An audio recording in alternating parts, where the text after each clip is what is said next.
when we say drug is analgesic, that means this drug would decrease the pain.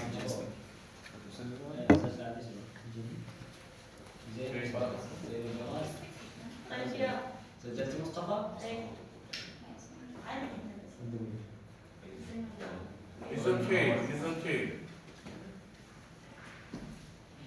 So when we say this drug is analgesic, that means it will relieve the pain. When we say when we say allergia, means that the drug may cause some pain. When we say anesthesia, means the loss of sensation. And when we use anti-inflammatory, we mean that the drug would really reduce inflammation. Anybody knows what the difference between inflammation and is also the pain reliever? What is it? What's the difference? Between inflammation and pain? Yeah, between inflammation and You mean anti-inflammatory drugs? in what? You mean the difference between anti-inflammatory drugs and painkillers or pain relievers? Yes. In inflammation, we have autoimmune reaction. Okay, yes, immune system is involved. Yeah, Okay. but when we have pain, we don't have that. You have pain the from the painkillers stop the receptors of the pain. yes, substance P usually. Okay. So some of these drugs are divided into classification according to if they are analgesic with the basis of opiate. You know what the basis of opiate means? Yes? Yes. Give me an example. We have natural opioid like morphine. Yes, exactly. And non-opiate analgesic like NSAID, aspirin. Okay. Bless you. This is opium. Remember I said the first drug that was discovered was opium because of anti-analgesic effect and analgesic effect. The Greek, when you use this opium, they call this pheros. Yes. Morphus. Morphus is actually then changed to the morphine. This is one of the first drug was introduced at that time, just to relieve the pain. We have natural opium, such as alkaloid morphine. What is alkaloid means? Plants. Okay, it originates from the plant. Opiate, and also synthetic opiate like petadine, which also you're using a lot in your country too. The NSAID, non-steroid anti-inflammatory drug, they are inhibiting cyclooxygenase COX-2. When this COX-2 inhibition, you will have decreasing inflammation, pain, and fever. Inhibition of COX-1 resulted in platelet aggregation. So that's the reason aspirin is working well, because of it also have effect on platelet. Look at this. Arachidonic acid changes to the different type of prostaglandin, but there are enzymes involved in converting these to prostaglandin.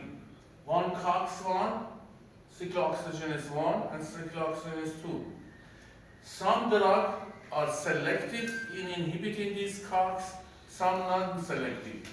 The non-selective non-steroid anti-inflammatory is like diclofenac, ibuprofen, naproxen. But there are some that are very specific or selective to COX-2 only. They call it silicicol. Silicicol, you have it also as a painkiller too, and it can be used too. They are working on prostaglandin on different areas: inflammation, hemostasis, gastrointestinal, and even metastasis or angiogenesis. But look at here, our membrane consists of phospholipids.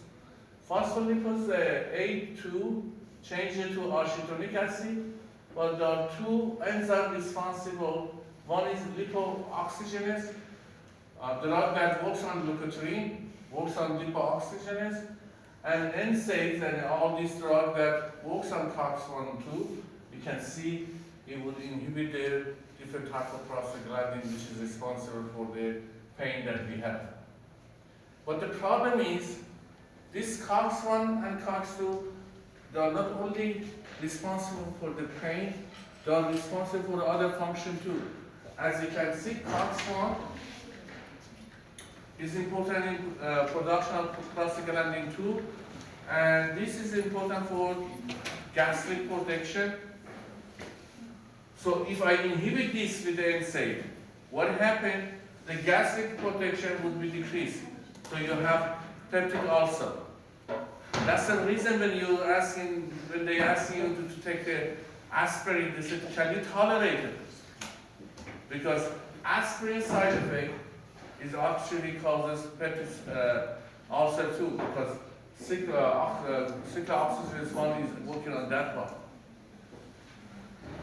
But COX-1 and COX-2 also present in the kidney and is responsible for the prostaglandin 2 and prostaglandin 1. But what does these two do? They are actually working on glomerular filtration rate. So if I inhibit this COX-1 and COX-2 in the kidney, you will have some water and sodium retention and maybe kidney damage.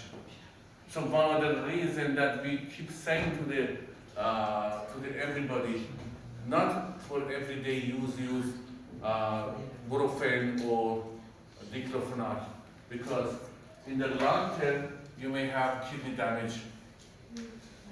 And also in cardiovascular, they are inhibiting platelet aggregation.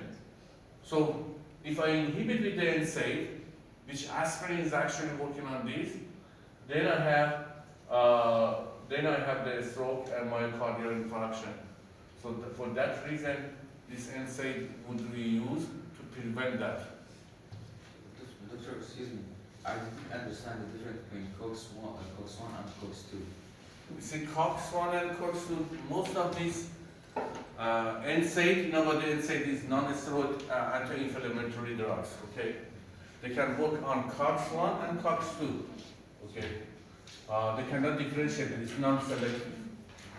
But what I'm trying to say, when we correct this one, because COX-1 and COX-2 is present not only in kidney, in the vascular, but also in the gastrointestinal. If you inhibit this, their function is also going to be inhibited. Okay, that's why you got side effect. That's why when you say when you are using aspirin, you have ulcer. That's why when you for the long term, if you use for a very light headache, you use ibuprofen, then you will have kidney damage too. So why COX-2 does it work on or affect on GI system? That's because this enzyme present in the gastric is not present in the kidney. It depends on where this is present. Cyclooxygenase 1 and 2. The places that they are present is different. That's why it will affect different prostaglandin 2. Okay? This is again the same thing. This is the damage that's done with the COX-1, and that's how it's going to causes the irritation of mucous membrane and causes ulcer. And again, this is COX-2, NSAID. It is present in the kidney. That's you see this prostaglandin 2 and 1, which is the COX-1 and 2 is actually present in there. Normally, they will have a normal glomerular filtration rate. But when we have NSAID, since it inhibits COX-2, some of them, then you will have reduced glomerular filtration, especially ibuprofen and diclofenac. And on the platelet is also like that, because of the presence of the different prostaglandin, which is through COX-2, then you have this aggregation. So you can use in this COX-2 inhibition, the aggregation will be prevented. Why it is good for the people who are having heart attack to take this aspirin. Why?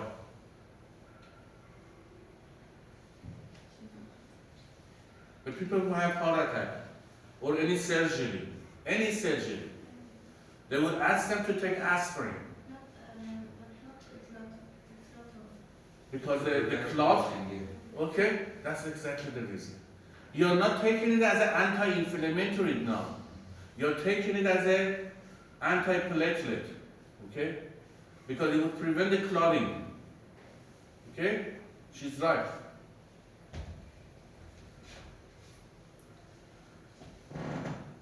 Some of these are peripherally acting like aspirin and ibuprofen, and some of them centrally. Those are working mostly on narcotic, working on opiate.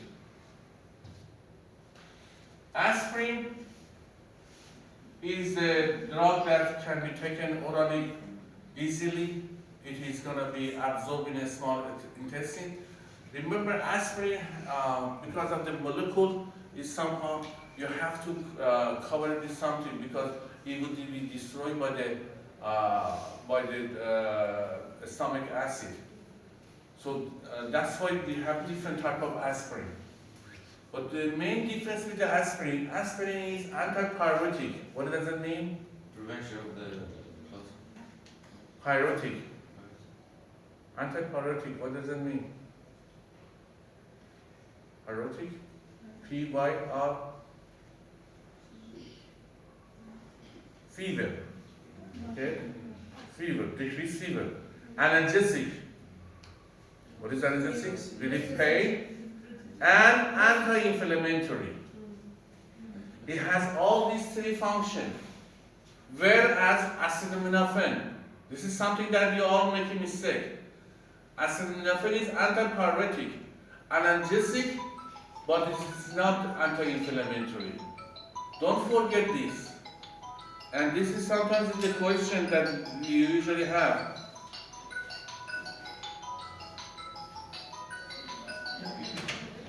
Okay? So this is one of the things that I may have on the question. Which acetaminophen has which one of these properties? Analgesic, antipyretic, A and B, anti-inflammatory. all of them. All of them. Okay? Yes? Don't say all of them. Acetaminophen. Acetaminophen, paracetamol. Paracetamol is not. It's only painkiller and fever killer. It's not anti-inflammatory. Paracetamol. About aspirin. Okay, no, paracetamol.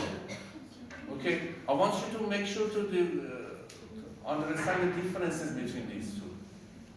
It is very important because this is very.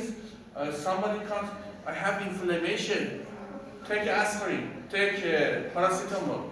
Is that right? No, because it doesn't have any property of anti-inflammation. Aspirin, brufen, diclofenac, naproxen, they are all anti-inflammatory, anti-pyretic, and anti-analgesic. Analgesic, not anti-analgesic. Okay, aspirin is going to be metabolized or hydrolyzed by esterase, and look at it, 80 to 90% of the drug is bound to the albumin. And if someone taken too much aspirin, it will cause the kidney damage. Okay. For that reason, if I want to decrease, if somebody taken a lot of aspirin, one way I can cause the toxicity, decrease the toxicity, is to increase the urine alkylation. You know what the urine alkylation means? Remember, I can change the pH of the urine. If I change the pH of the urine, I can increase the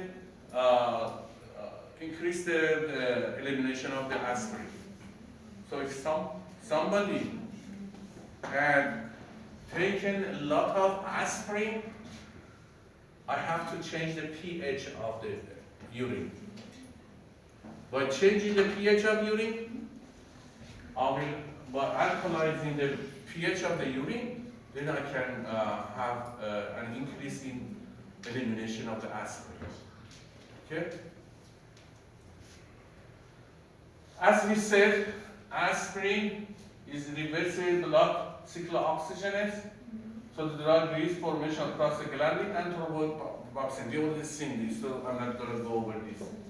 It has anti-inflammatory, analgesic, antipyretic, and platelet effect. We already talked about each one of them.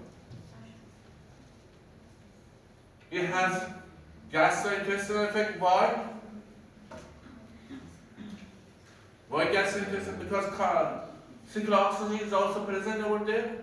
Cyclooxygenase is responsible for the decreasing the irritation. So if you inhibit that, irritation would be increased. Okay, that's why you have gastrointestinal side effect as an ulcer, a stomach ulcer. Central nervous system with the high dose, you will have tinnitus. You know what the tinnitus means? Ringing in the ear. Tinnitus, ringing in the ear. If the person is taking a lot of aspirin, it would have ringing in the ear. It would decrease the hearing. Vertigo, which is, if I decrease the dose of the aspirin, would be elevated. Larger dose of salicylate can cause hypertony. What does hypertony mean? Hypertony. Not tonic, hypertony. What is it? What is it? What does hyper mean?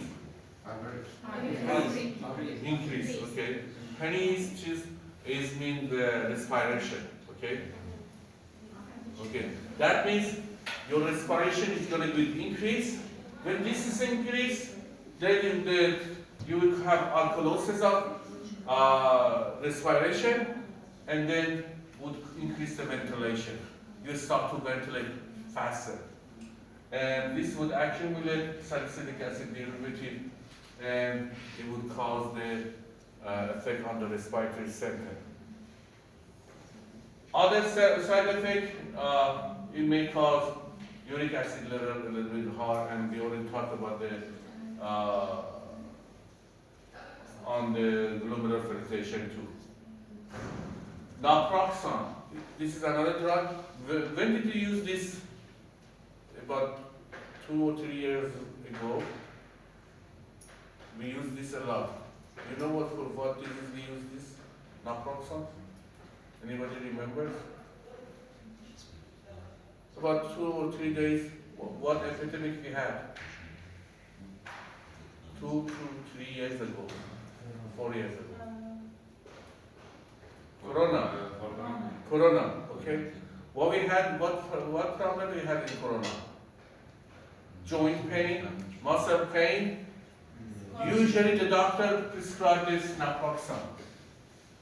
Usually they give the naproxen. It's better to work. That's why we here it says it's superior to the ibuprofen, even aspirin. See, for the arthritis, you know what the aspirin means? Anybody knows what the aspirin means? If the muscle is being what do you call extended very long. Yes. Okay. And inflammation. Usually naproxen is a better drug than ibuprofen and aspirin. Another difference between naproxen and NSAID, the dosing interval. Look at naproxen, you give it every 8 to 12 hours. Well, aspirin, paracetamol, you give it 4 to 6 hours. So it's better tolerable, longer time you can use it. Ketorolac. Ketorolac is also very potent too. For the very, the pain that is intolerable. Especially people who have a stone. You know what the stone in kidney stone? This is the drug. Usually they use it. Before they use morphine. This is a potent NSAID that can be used for the shelter management of moderate severe acute pain. normally be treated with a narcotic such as kidney stone. We already said that. Ketorolac is not used for more than 5 days. That's the only problem for the ketorolac. And because of the side effect on the kidney. Also causes ulcer more frequently than other NSAIDs. Ibuprofen.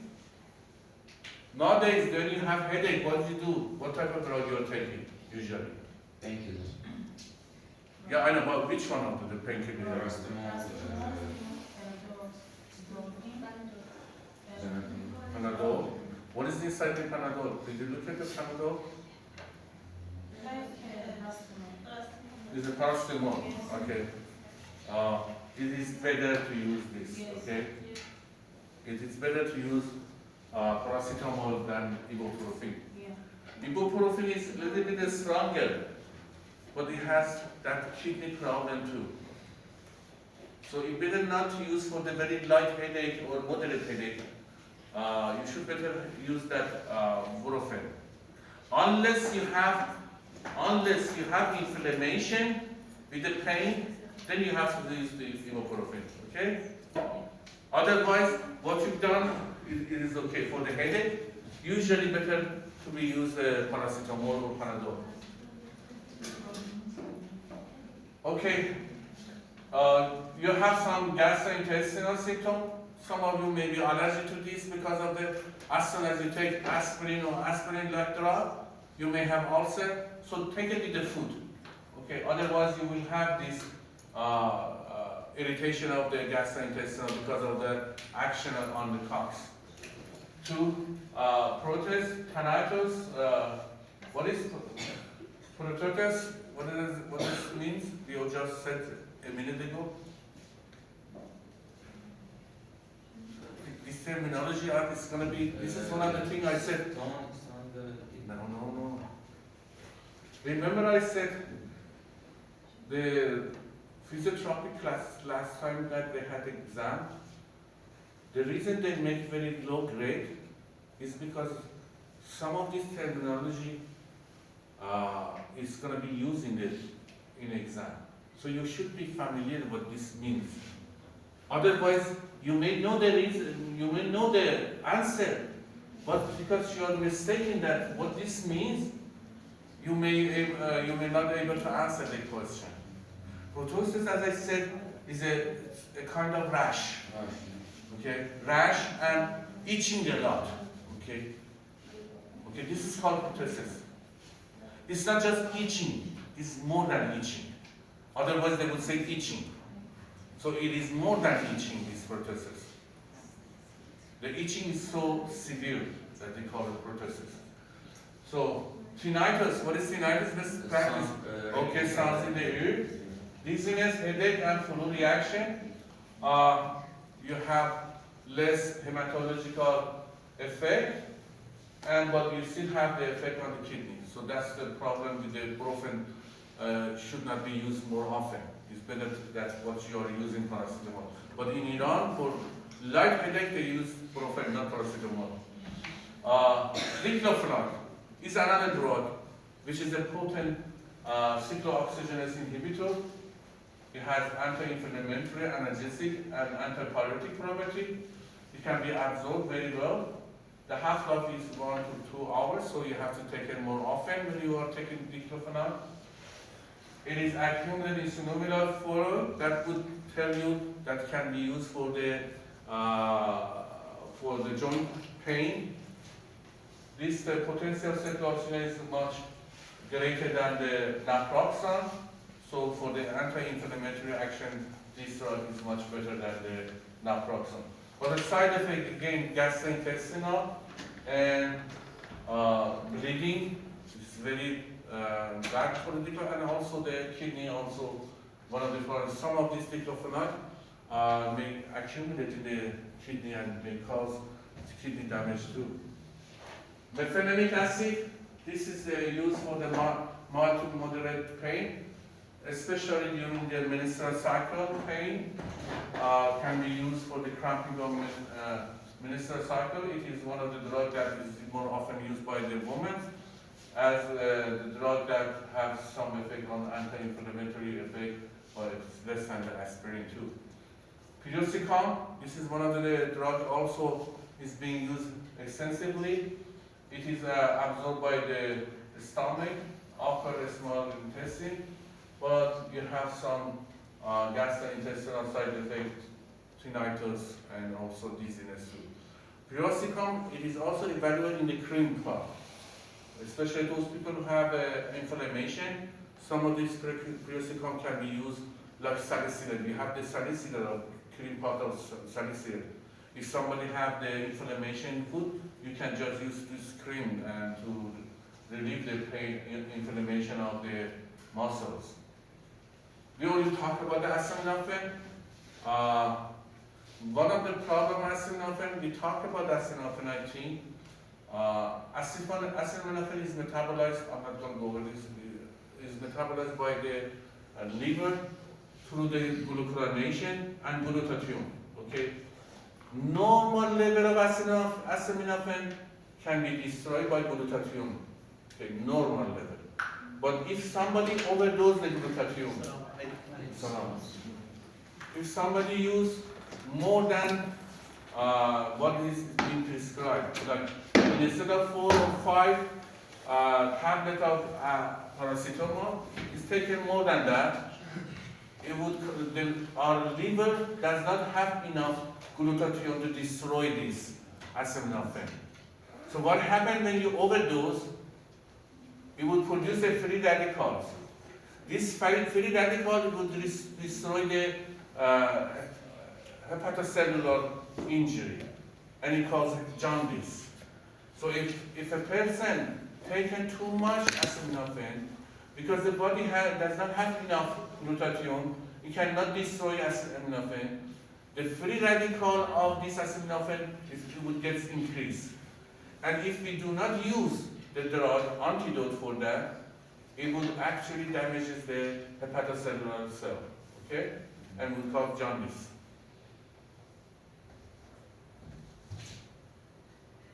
Anything? Okay.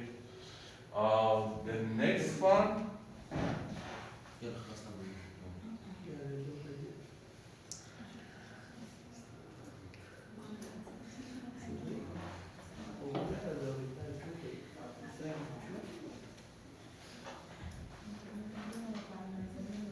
Okay, we have 3 more subjects, so I hope we can finish with this. So in the afternoon we finish on time. Endocrine. Okay, when we talk about the transfer of energy, transfer of information, we said there are 2 systems. One hormonal transfer of information, one electrical current transfer of information. But what was the difference between these? One of them is chemical transfer of information, the other one electrical. We talked about our CNS and PNS transfer of information. Now let's see the hormones.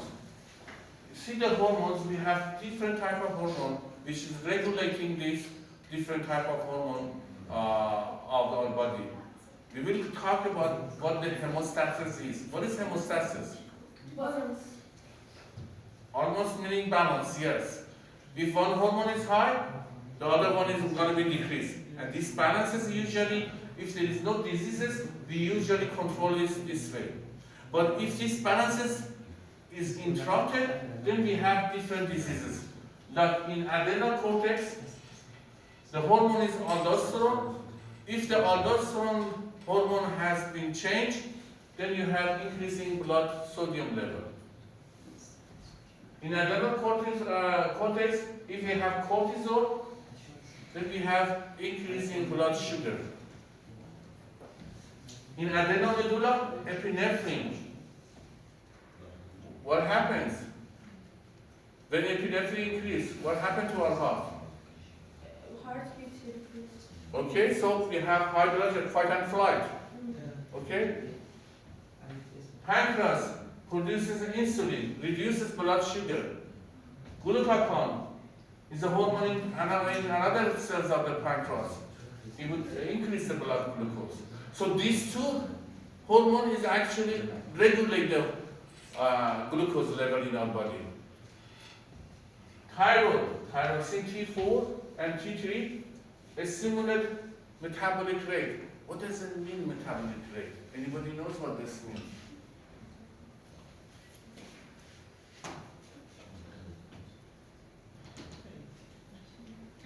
The range of metabolism. Okay? What metabolism? It's not that metabolism in the liver, okay? Don't think about that. The word and the meaning of it. ITV? Huh? ITV? Okay? You see, our cells, okay, they have to keep growing, metabolizing all the body. Look into the cells. So when we say the metabolic rate is decreasing, that means the growth is going to be increased. The growth, okay? Because if the metabolic rate decreases, we're going to lose growth of the person, okay? That's what we mean by metabolic rate, okay? Thyroid calcitonin, it will reduce calcium level. This is actually the function of different hormones in our body. So let's see when there is a interruption in thyroid hormone, what type of illness we will get. You see, thyroid is right here. It looks like a butterfly. You know what a butterfly is? Yeah. Okay. So that's actually regulated through the TSH, thyroid hormone stimulating, which is also regulated in the pituitary gland. Okay. So the level of this thyroxine is actually being regulated from the hypophyse and thyroid stimulating hormone. And there is always a negative feedback. If there is too much, it will start to decrease. If there is less thyroid, it will start to increase. So this negative feedback is actually hemostasis the synthesis of thyroxine in our body. So any changes in that, then we have to supplement with different type of thyroxine. This is thyroid hormone replacement for the people who have hypothyroidism. We have to somehow correct this one because remember, reduction in hormone or overproduction of hormone, both of them can help cancer. Okay? So for that reason, we have to correct it right away before it damages more. So if you have a hypothyroidism, even though it would also changes our metabolic rates, the person cannot grow anymore. If that's way, the person is going to stay small. Okay. So for that reason, we have to give some drugs. Thyroxine hormone, they have T4 and T3. One of the drugs that everybody uses is levothyroxine. Levothyroxine is a synthetic that is a drug of choice right now. But something about the levothyroxine, let me see, it says here, okay. That's what it says, metabolic rate. You see, cardiac output, body temperature, growth, enzyme activity, blood pressure, weight, all is being TSH, they're all being controlled by these thyroid hormone. So, what is the contraindication? You know what the contraindication is? Yes. Okay. It should not be used in adrenal insufficiency. The person who have MI or thyrotoxicis. The side effect, insomnia. Is there anybody here is using thyroid levothyroxine here? No.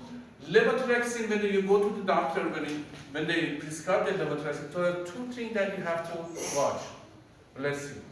Levothyroxine is given in the morning. It says before you take the breakfast, you take levothyroxine.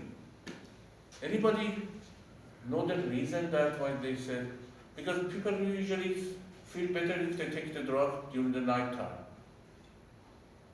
You know why they give the levothyroxine during the daytime? because it causes insomnia. You know what that insomnia means? I don't know in Arabic. You cannot sleep. Okay. Wait. So if you take this during the night time, you cannot sleep. That's why they said it has to be given in the morning. So that's the reason. Tremor, palpitation, angina, arrhythmia, weight loss, change in appetite. You see all this is important in there. And thyroid storm. One thing, when you give the levothyroxine to the patient, let me see if, yes. One of the problems there is, because the doctor cannot understand what the dose it has to be given to the person. Every person reacted to the dose differently. Some patient can take one drug and no symptom, but some patient even take it in a half or in a quarter, they will have palpitation. You know what the palpitation is? تپش میشه ببینم اون عربی چی.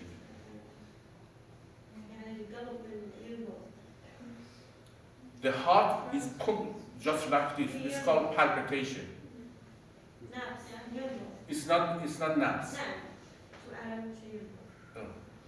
Palpitation. That means the dose that you're taking is too much. You have to decrease. So it takes time for the doctor to adjust the dose. So don't be afraid if you take the first time, the first week you are taking the levothyroxine, you may end up with this side effect. Don't just tell the doctor, as soon as I take this drug, my heart is beating a lot, okay? When you say that, the doctor said, decrease the dose. It is important to adjust the dose. For every person is differently. So if you see these three, especially tremor and palpitation, these two usually would give you the doses very high. And the doctor would not know which one is better for you. They usually use with the high dose. If you tolerate, they will not say anything. But if you see something, the tremor, especially palpitation, increasing beating of the heart, then you can tell the doctor, when I take this one, it happens this. The doctor would tell you, take it in a half. Okay? This is very important. Hair loss may be occurring in the children, but it is temporary. Excitability can be seen. Heat intolerance. Can anybody say why?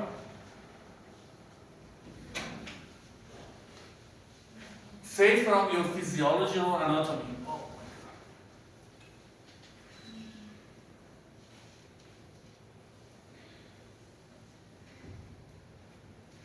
Think about it, why? From your knowledge of physiology, anatomy. Yes. What is it? You see, because it also works on hypothalamus.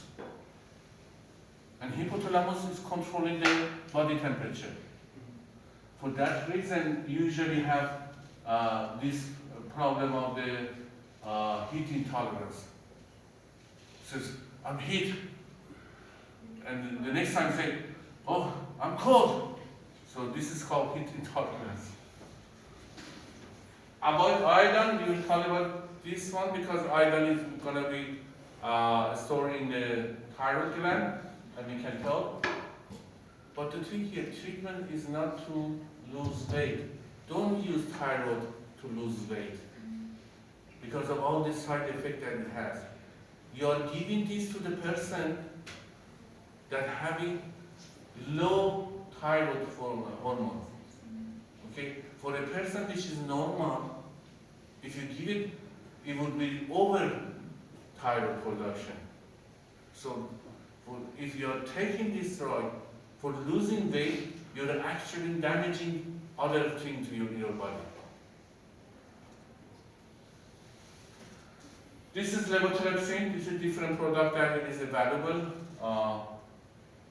As a levothyroxine is the most used thyroxine T4, but there is levothyroxine T3 for the short half-life, Leotrix, but I expect you to know only levothyroxine, okay?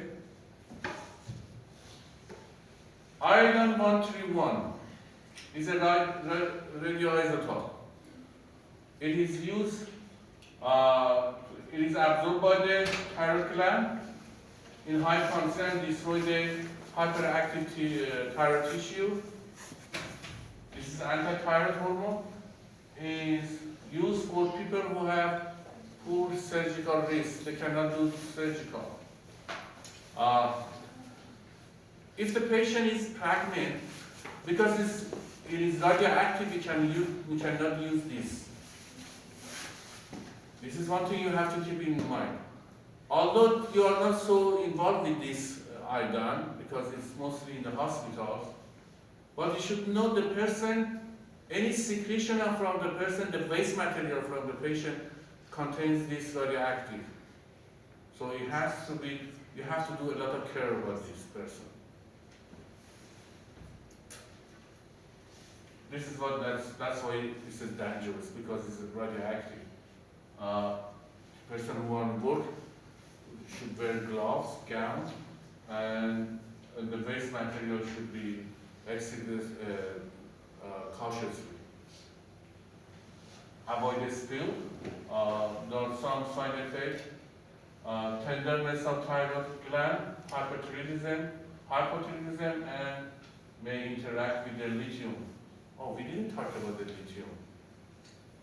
For the mania, I forgot antipsychotic, but you should remember mania, the drug of choice is lithium. Mania is not junun, it's before junun, okay? Psychotic first. If you don't treat the psychotic, it may go to mania, and the mania, it goes to the junun, okay? Mania is what we call that is very, very hyperactive. It's near to the junun, okay? For that reason, we give lithium to this person. Lithium in the Mendeleev table. You know what the Mendeleev table is? Yeah. Yes, you know, but everybody else knows. But yes, you know what the Mendeleev? Carbon, hydrogen, nitrogen, Mendeleev. You say Mendeleev? Just somewhere.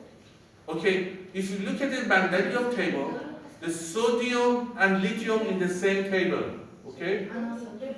So the person who have mania or bipolar depression is very hyperactive. So when it is activated, sodium gets into.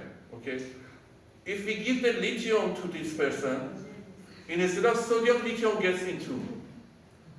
So the hyperactivity would be decreased. Do you understand the reason? You see that for every activation, sodium and potassium gets inside the cell, and you get hyperactive. Okay.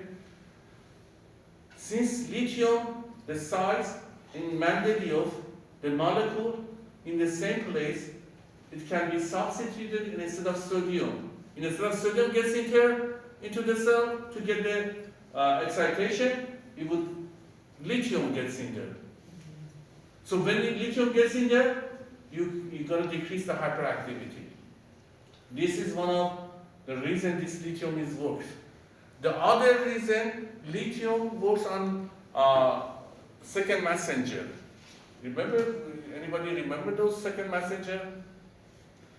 What is second messenger? RNA?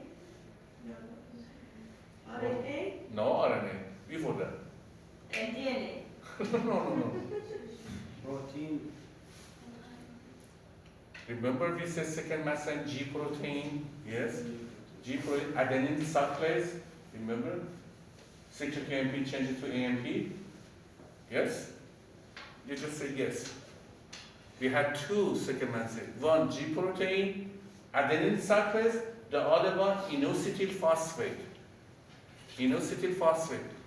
Lithium works on inositol phosphate. Anyhow, lithium have some interaction with this thyroid.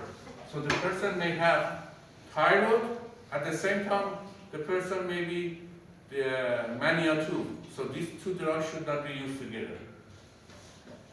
الان چی شد استاد؟ تایرویسون A and B؟ Inositol phosphate, IP3. آها. I just want to say two second messenger. G protein, adenine cyclase, the other one is inositol phosphate.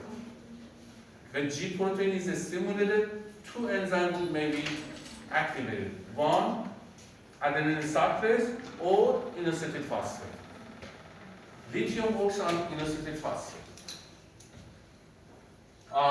Of the anti-thyroid hormone, propylthiouracil, you just need to know, this would block the synthesis of T3 and T4, and it may take 3 weeks to be able to work. And it is used for the long-term hyperthyroidism before we use the iodine. The side effect, look at this side effect. This is called purpuric macropopular rash. This is the one type of rash. After using this drug, the patient may come up with this.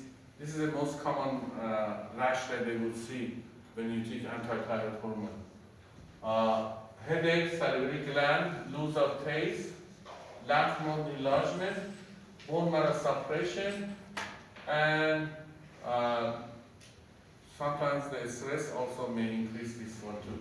It has hepatotoxicity and nephrotoxicity too.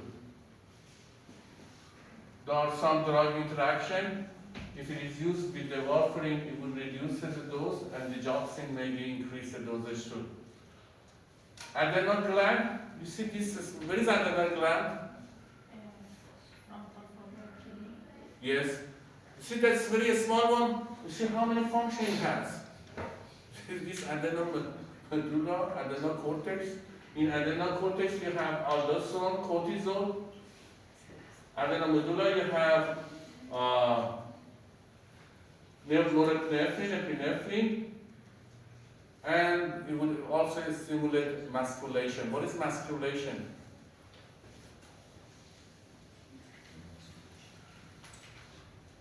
What is muscular? Muscular is muscles. Yeah. So masculation is increasing in the muscles production. Who use this mostly? Bodybuilder. Okay. So this is the place if you want to do this. Okay. Calcitonin. Is a drug of choice for the osteoporosis. What is osteoporosis? Lose of calcium. Okay? Lose of calcium. So you give the calcium. Calcitonin is a calcitonin receptor agonist. This would increase the calcium and somehow recover the osteoporosis. Calcitonin inhibits the tubular reabsorption of both ion of the phosphorus and calcium, so this may lead to the loss of this calcium and phosphate in urine. Pancreas. There are two hormones being produced by pancreas. One from the alpha cell glucagon and beta cell insulin. This actually would regulate our glucose level. If here the normal glucose level is between 70 to 100 milligram per deciliter. If you have very high glucose level, about 160 milligram per deciliter, then it would cause the release of insulin. And this insulin will regulate the level of glucose in our body, destroys the glucose, breaks down the glucose. If the glucose is low, the glucagon would be produced. And this would also cause increase in glucose. So these two hormones is actually regulating the glucose. How do we regulate the glucose? Through the glucose neogenesis or glycolysis or breakdown of the glucose. So this way, the level is always stays between these ranges. So when these ranges is changing, then you have diabetes. We have type 1 diabetic, in this patient, type 1 or type 2, if the patient have 100 milligram per deciliter, usually we say he is not diabetic. But when it is 100 to 125 milligram per deciliter, we say this person is prone to get the diabetic, is pre-diabetic. But when it gets to 126, then for sure we say is diabetic. But nowadays, they are dependent on this hemoglobin AC1, A1C, hemoglobin A1C. Is more accurate, the level of the glucose, because it would determine the level of glucose in 1 month. Because when you measure glucose, you measure it right away. The stress of this would increase the glucose, so it's not that much reliable. Nowadays, everybody is relying on this hemoglobin A1C. So the hemoglobin A1C, when it is 5.7%, we say it's no diabetic. But when it is 5.7 to 6, we say this person is almost ready to get diabetic. And when it is more than 6.4%, then we can say this person may be diabetic. And we have gestational diabetic. Gestational diabetic, we are calling to the person gestational during the pregnancy. Some people, their blood glucose gets high. Usually, they can be controlled by insulin or by the diet. Okay. Sometimes they have a severe diet, the fetus is going to be damaged. So for that reason, usually the doctor may prescribe insulin shots to regulate the glucose. After the pregnancy, usually this disappears. Okay. About 2 or 2 months, your glucose level gets to the normal level. But if you're having diabetic during the pregnancy, you are having tendency to be a diabetic in future life. So if you do not control your weight, if you do not control your diet, those people during the gestational diabetic, they are having a tendency to get a diabetic in future in their life. Okay, so we can prevent it when this happens. This is a type 1 diabetic, is a juvenile. It means that it occurs during the young day of life, so less than 14 years old, the onset. People usually get it during the being the young. Is usually the underweight, that's what it says, and usually you have to have injection for this. There are factors, some people say is a genetic factor that causes this. Families which having diabetic, usually their kid maybe gets diabetic. Some people, they say this illness is a autoimmune disease. What is autoimmune disease? Autoimmune disease, the immune system attack. So that means some people believe this, it is the antibody is being produced against the beta cells that produce an insulin, and that's the reason that they cannot produce insulin. If it's not treated, they would have ketosis. So usually we give them, and they have no insulin secretion. So for that reason, we actually give these people insulin. Look at it. This is the people who have a normal beta-releasing insulin, and this is the people who have the juvenile type 1. Their cells cannot produce insulin. That's the reason we give them insulin. What is the sign? 3P, polyuria, polydipsia, and polyphagia. If you have all these symptoms, usually you are getting this type 1 diabetic. So type 2 diabetic usually would happen after 40 years old. Usually the person may be normal weight, but most people, when they are overweight, is the sign of this type 2. The maybe genetic factor is sometimes important in getting this type of diabetic. There are different type of insulin, rapid acting, short acting, intermediate, long acting. If you look at what the difference is, because this is important. If you want to increase the decrease the blood pressure fast, then you use short acting insulin, like insulin lisopor. But if you want it longer, you can use regular. But if you want it even longer than that, use NPH. This is sustained release. It will stay here as a depot and it slowly releases the insulin. Okay? I don't know if you have a value here.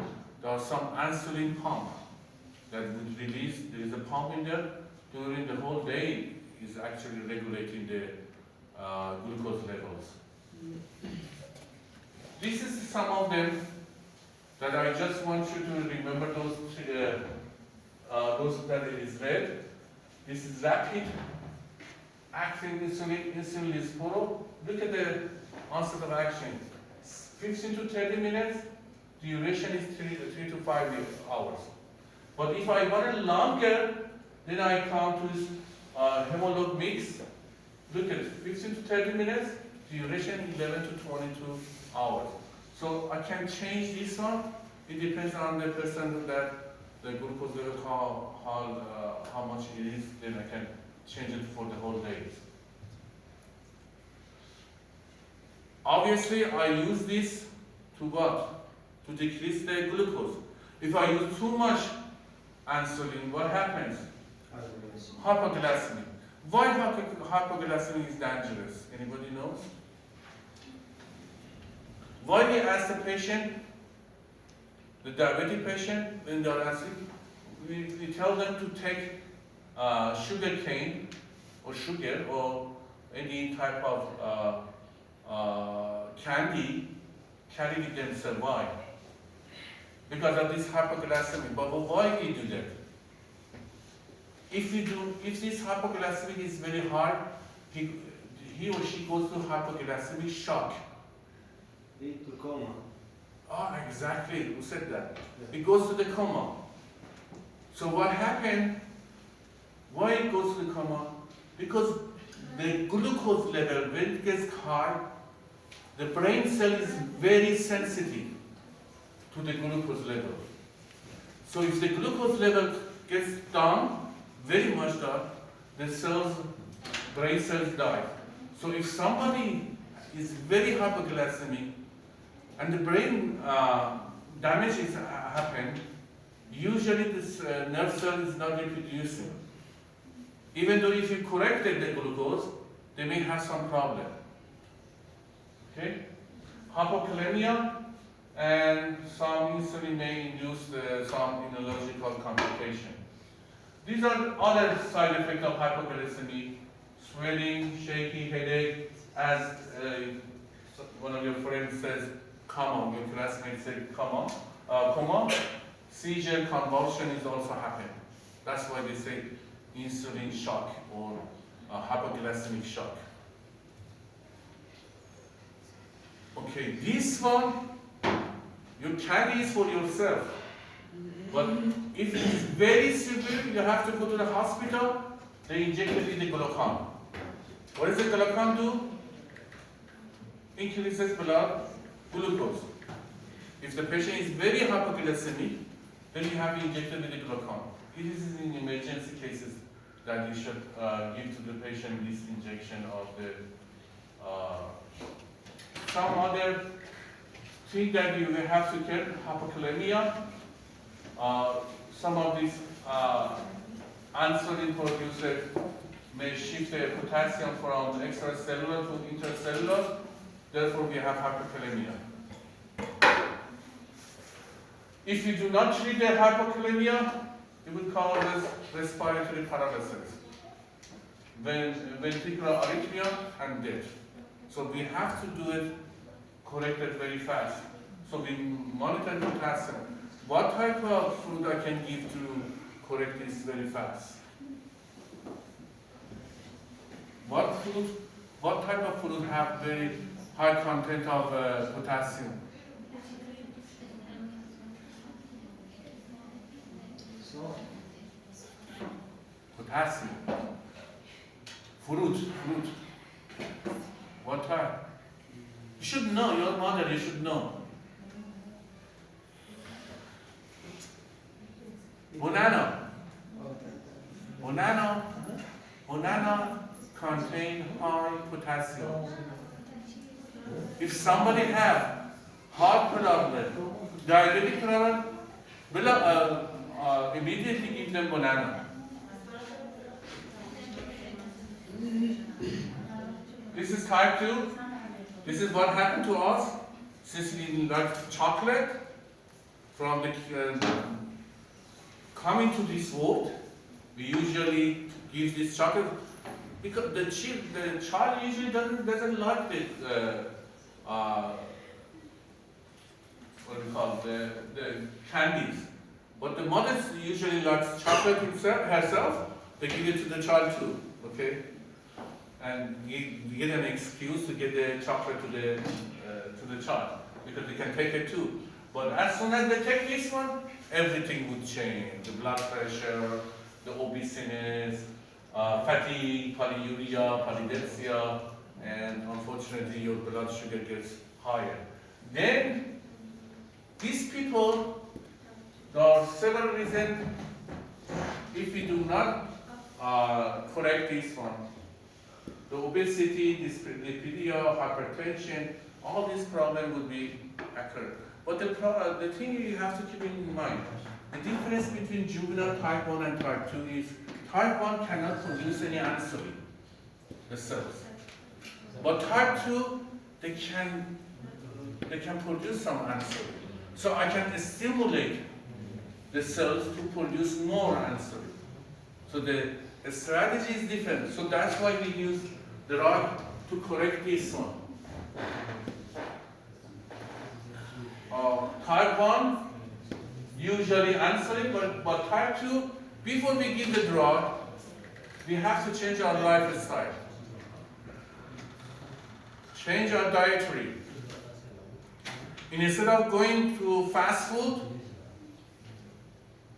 which makes you fatter, so change your dietary to original Iraqi food. Weight reduction, exercise is very good in helping the glucose level. So if I do all this and I could not correct the glucose level, then I have to interrupt the patient. Then I have to say to use the drugs. I already talked about the gestational diabetic. I'm passing this. If I do not treat this person, the person is getting fat, okay, different heart disease, everything, because it would cause atherosclerosis. All the macro vessels gonna be having clouded. The macrovascular system is also going to be affected. They will have blurry vision, nephropathy, neuropathy, and also nephropathy. Most of the patients who have high blood pressure, they end up with this. They lose their eyes, they have neuropathy, and also nephropathy. They might even lose their kidney too, and they become dialysis too. So cardiovascular as a hypertension, different type of vascular disease. You have visual disturbances, renal disease, and this would make the person tendency to get infection. That's why the people who have diabetic, especially for a long time, the glucose level is high, they may end up with the infection. And if they find the infection, especially on the fingers, they may even cut those part of the finger in order to prevent the infection to go all over the foot.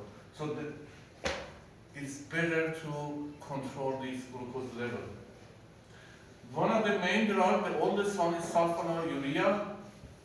Meglitinide and bioguanide is a drug that can be used. They are used to lower blood sugar in patients who have diet and exercise did not work out, so we start to have the oral hypoglycemic drug. Some people may have allergy to this. Some may even end up using this, become hypoglycemic. You should not use it during the pregnancy. Some of this may be teratogenic. For that reason, usually during the pregnancy, they usually use an insulin injection. Some of this may cause liver disease or kidney disease, depends on the pathway this medication is used. One of the first generation, the old one is chlorpramide. I think you have as a diabetes. I'm sure you have it here. And talbutamide, Orinas. Both of these is available in your country, and I expect you to know about this. This is the first generation oral hypoglycemic drug, or drug that would bring down the glucose level, sulfonylurea. It is, both of them is available in your country. The second generation, Elibrite, this is diabeta. This is also is available in your country, and you can also, this can be used. What they do, they only stimulate the beta cell to stimulate insulin. That's all they do. The sulfonylurea and the second generation. So the beta cell is still present, and they can improve the activity of insulin to be released. That's all it do. And that's when the insulin release, then they will be able to control the glucose level. Problem, if you take too much, it's going to be hypoglycemic, some hematological effect, nausea, epigastric, heartburn, and also sulfonylurea may have other effects like adrenergic, hyperglycemia, and some cross sensitivity. What do I mean by cross sensitivity? That means if it is sensitive to this, it may be sensitive to the other drug. Okay? Metformin is another drug. Glucophage. This is something that it is also is available here. The mechanism is totally different. Metformin is a very good drug. Nowadays they say this metformin, it can be good. It can be good for the fibrosis. It can be good. Yes. Yes.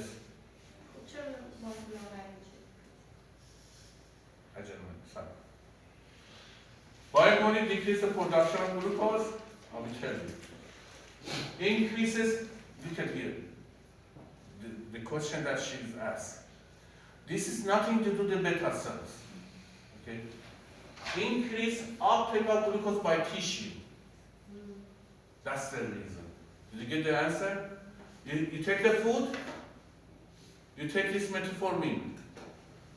It would not let the glucose get inside, goes to the blood. It goes to the tissue, so it will be used. It's not going to be absorbed. And that's the reason.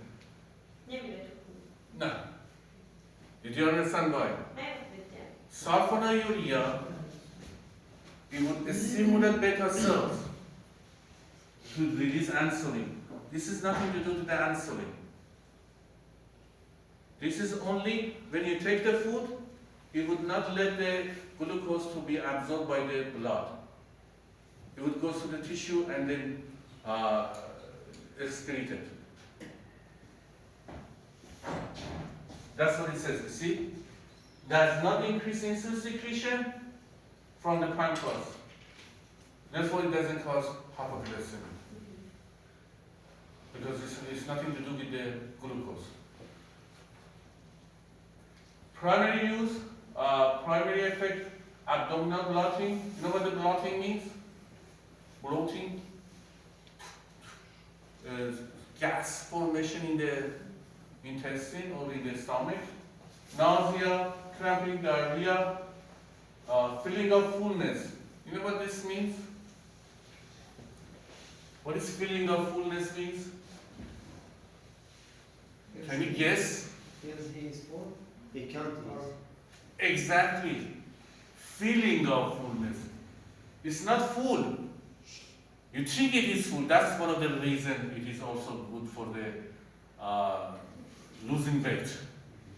Not only glucose is not going to be absorbed, but also you feel you are full. And if you feel you are full, you cannot eat anymore. So I'm full. I cannot eat anymore.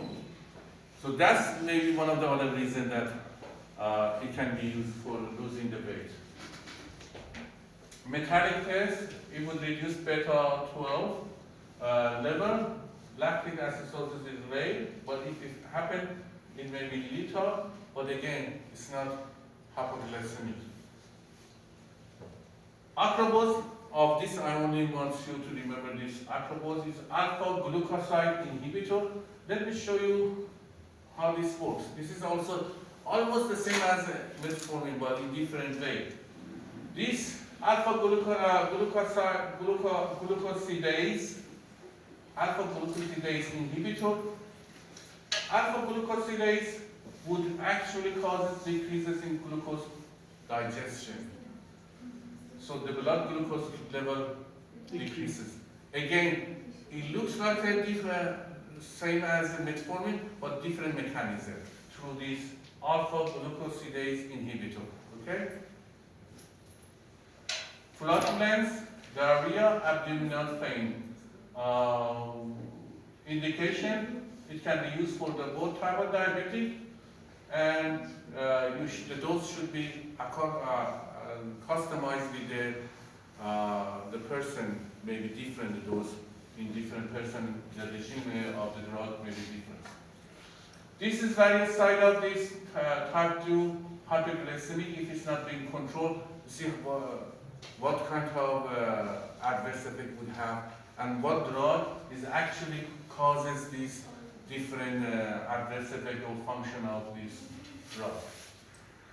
This is the drug, glipizide, metformin, and gelatin. I think that's enough for diabetic.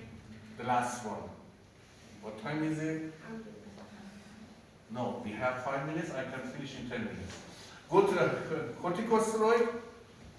Corticosteroid is an endocrine disorder such as adrenocortical insufficiency. It can be used corticosteroid for the rheumatic disorder such as rheumatoid arthritis, collagen disease such as lupus, dermatology disease such as cirrhosis, allergy, ophthalmology. You see how many functions that this corticosteroid is used. But why don't we use this corticosteroid more often? Why? If it has all these good things about it, so why we don't use this? It's a natural hormone of our body.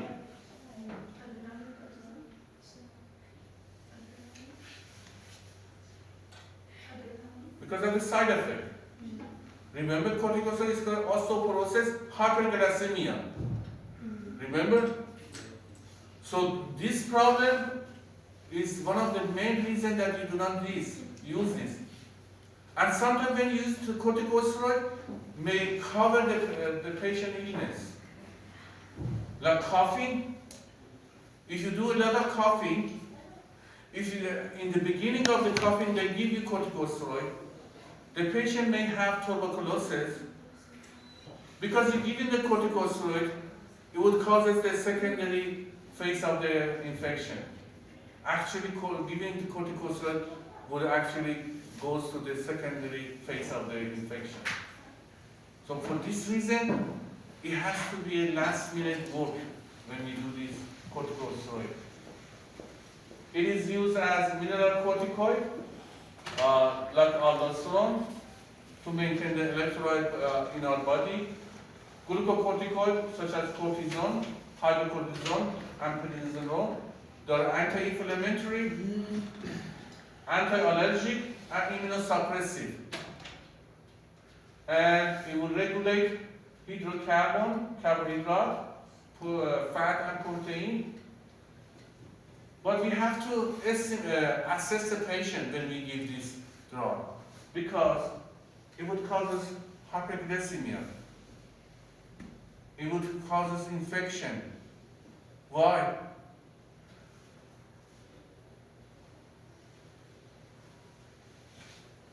Why is it causing infection? Because it's going to suppress the immune system. See? Immunosuppression, your immune system is suppressed. For that reason, you have a tendency to get the infection. Okay, do not tolerate the steroid weight gain. This is another one. Because it's working on the fluidity of the body, the person gets weight. People doesn't like to get weight gain. So that's another reason that maybe people are not able to, not like to use this. But the problem is, remember this even for the corticosteroid uses for the asthma as an anti-inflammatory. When you use the doses, you cannot just stop taking it. You have slowly to take it. If you want to increase it slowly. If you want to stop it, you cannot stop it all suddenly. You have to slowly decrease the steroid. Okay.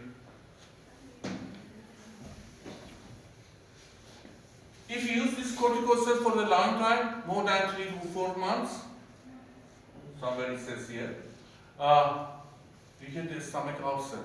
But this is for a long time, not in the short term. You don't get this. But if in the long term you use it for more than 3 to 4 months, you end up with a stomach ulcer. Cortisol, why did you use? Because they are anti-inflammatory property. I think for any, but remember, this is not a cure. It's only relieve the symptom. So you have to find the reason. You cannot just say decrease this cycle. We use this corticosteroid during the corona time a lot. Why? Anybody remembers or heard anything about this? Why did we use corticosteroid a lot? Cortisol, dexamethasone, especially dexamethasone. Why did we use it a lot in the corona time?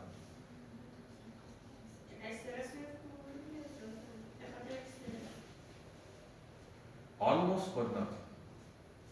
What did I say?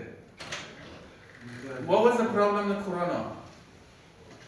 A lot of inflammation, cytokines. Didn't I say this immunosuppressive? They give this corticosteroid to suppress all these cytokines. Because this cytokine production is actually killing the patient during the corona time. So you suppress the immune system. It may cause psychotic behavior and delay wound healing and dehiscence. Dehiscence means the healing, the wound takes time to be relieved. Estrogen is a gonadal hormone. It is one of the بله من کی گفتم نداره آره همه دارن ولی مقدارش تو خانم آقایی متفاوت. Development of sex organ, capillary dilation, fluidification, protein metabolism, used as a contraception, treatment of osteoporosis, severe acne in female, and advanced prostate cancer. That's for the man. Estrogen, the bad thing, weight gain, edema, breast tenderness, nausea, hypertension, hyperglycemic, you have all the side effects. And maybe breakthrough the bleeding. Progestin, inhibit ovulation, used for the contraception, relieve the symptom of the endometrium, and hormone balance is relieved in abnormal bleeding. Progestin is side effect of weight gain again, edema, nausea, vomiting, diarrhea, and some bleeding that may cause by using this estrogen, progestin.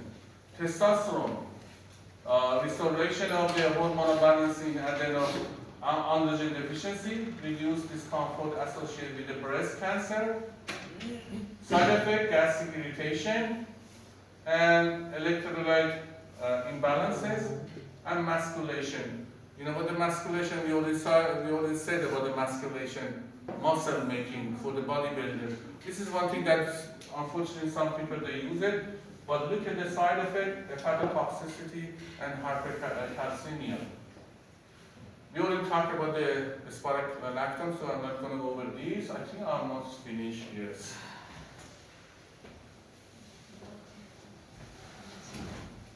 You want me to start the other one part or not? Are you sure? You are tired, I'm tired, everybody's tired, but we have two more subjects, very big one, antimicrobial and poison. We will finish it by 2:30. We're not going to have a break after 1 o'clock, okay? We will go all the way till 2:30, I will finish it, okay? You want me to start it, or are you going to go for the lunch?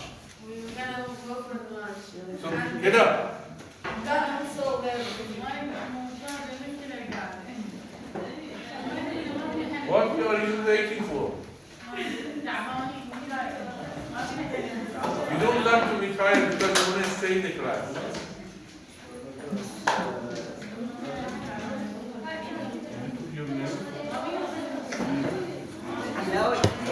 كلها صار على ظروف وصل يصير ويعتمد انت رابطهم ولا لا؟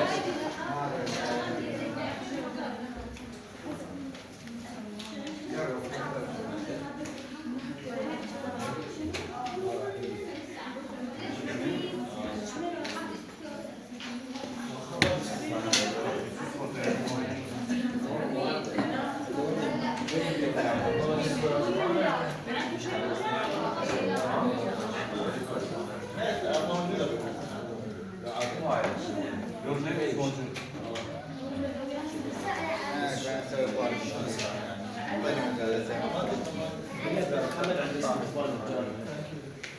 المعقر ما يشتغل. لا اصلا هذا الرابط ما يشتغل.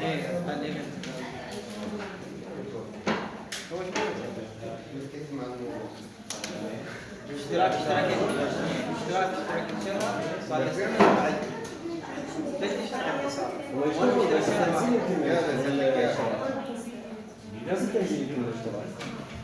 لا الاستماع اذا مو اشتراك ما تقدر تدور تقلب براحتك اغاني واعلانات يختار لك عشوائي هو. هذا ما استفدنا.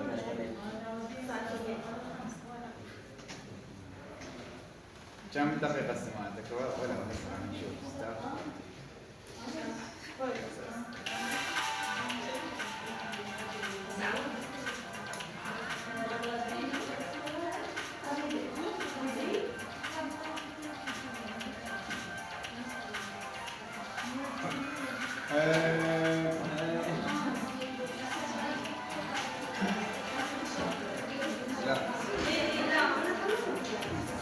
أنا يمكن نسخة قبل 4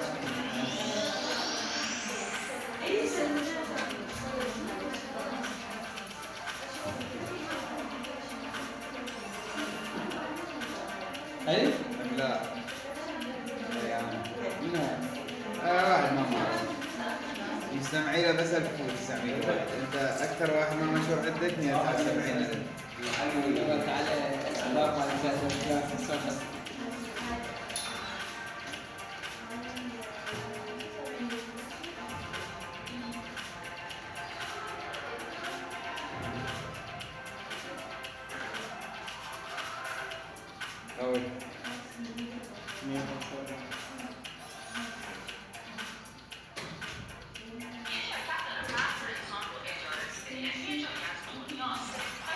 بداية بس التنفيذ حتى لا يشتغل؟